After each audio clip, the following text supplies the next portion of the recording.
attorney Laura Anthony, founding partner of Anthony LG, a full-service corporate securities and business transactions law firm. Today is the continuation in a LawCast series talking about S-3 eligibility. Today I'm going to talk about Instruction 1B6, i.e. the baby shelf requirements. For companies that have an aggregate market value of voting and non-voting common stock held by non-affiliates of less than 75 million, Instruction 1B6 limits the amount that the company can offer to up to 1/3 of that market value in any 12-month period. The 1/3 limitation is referred to as the baby shelf rule. The baby shelf rule is only available to companies that have at least one class of securities listed on a national exchange. That is, OTC market companies cannot rely on Instruction 1B6 to use Form S-3. However, they can rely on Instruction 1B1, which is the full shelf rules. To calculate the non-affiliate float for purposes of S-3 eligibility, a company must use or may use the last sale price or the average of the bid and ask prices on any date within the last 60 days. The registration capacity for a baby shelf is measured immediately prior to the offering and remeasured on a rolling basis in connection with subsequent takedowns. The availability for a particular takedown is measured as the current allowable offering amount less any amounts actually sold relying on the baby shelf rule in prior takedowns. Accordingly, the available offering amount will increase as a company's stock price increases and decrease as a stock price decreases. Also, and this is very important, if the aggregate market value of the voting and non-voting common stock held by non-affiliates equals or exceeds 75 million at any time after the effective date of the S-3, the 1/3 limit will not apply to any additional sales and takedowns, and instead the registration statement will be considered filed under the full shelf registration provisions, and that applies even if it then subsequently dips down below that 75 million threshold. In making the calculation where derivative securities had been sold, the company should multiply the aggregate market value of the underlying equity by the maximum number of common shares that the derivative securities can be converted into. The market value of the underlying common equity can be determined using the same per share price used to determine the market value of the non-affiliate float.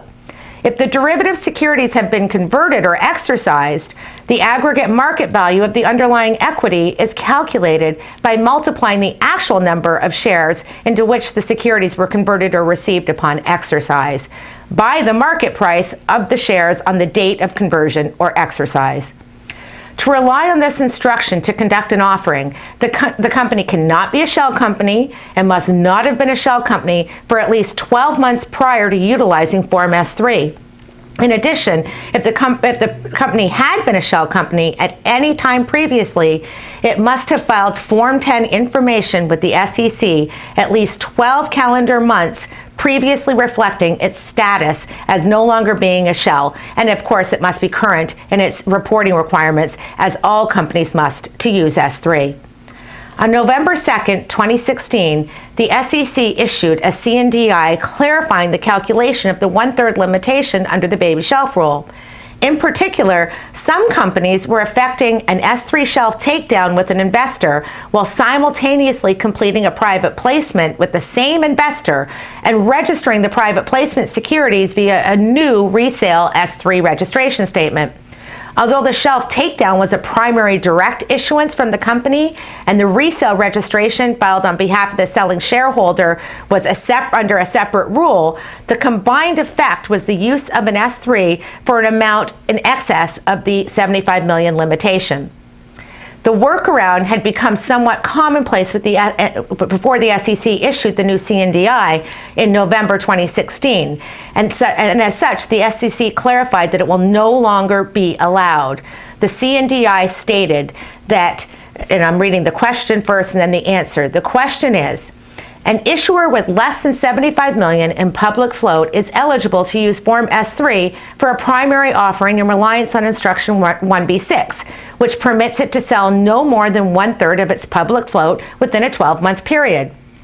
May it sell securities to the same investor or investors, with a portion coming from a takedown from its shelf registration statement for which it is relying on Instruction 1B6, and a portion coming from a separate private placement that is concurrently registered for resale on a separate Form S-3 in reliance on Instruction 1B3. And what happens if the number of shares exceeds the Instruction 1B6 limitation that would be available to that issuer? The SEC replied, no, because we believe that this offering structure evades the offering size limitations of Instruction 1B6, the securities registered for resale on Form S-3 should be counted against the issuer's available capacity under Instruction 1B6. Accordingly, an issuer may not rely on Instruction 1B3 to register the resale of the balance of the securities on Form S-3 unless it has sufficient capacity under Instruction 1B6, i.e. the baby shelf rule, to issue the amount of securities at the time of the filing of the resale registration statement. If it does not, it would need to either register the resale on a Form S-1 or wait until it has sufficient capacity under that instruction to register the resale on Form S-3. Although the SEC has made it clear that the private placement and shelf takedown shares will both count towards the 75 million baby shelf limit, a company can still conduct concurrent shelf takedowns and private placements with the same investor. In such case, the investor can either hold the private placement shares for the applicable Rule 144 holding period or register the shares on Form S-1. I'm securities attorney Laura Anthony, founding partner of Anthony LG and producer of LawCast. Should you have any questions about today's topic, please visit securitieslawblog.com or lawcast.com or contact me directly. Inquiries of a technical nature are always encouraged.